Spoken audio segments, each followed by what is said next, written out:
Shugaban Muhammadu Buhari na gyara a Najeriya. Ka je nemi zancen Buhari kajin kana so mu saba da kai to. Haba baba duk aikin da yake a Najeriya shi ba mai son talakawa ne inda ba son talakawa da kai ma ba za ka zauna haka ba. Yo binne mu mana dan uwarsa. Ya binne mu baka ce. Uwa dan shegiya.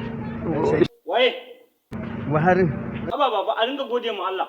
Eh din gode kai ba zan gode Allah ba. Baba Allah ya ce ko a bakin kula kake ka gode masa. Kai ba zan gode Allah ba mulkin na Buhari ba. Saboda me ba za ka gode mu Allah a mulkin Buhari ba? Saboda ba arziki. To kai kuma me ne kake toni bata da haka? Na rantse da Allah. Me ya faru kake wannan ranzoi? Yawar ba mu je sha.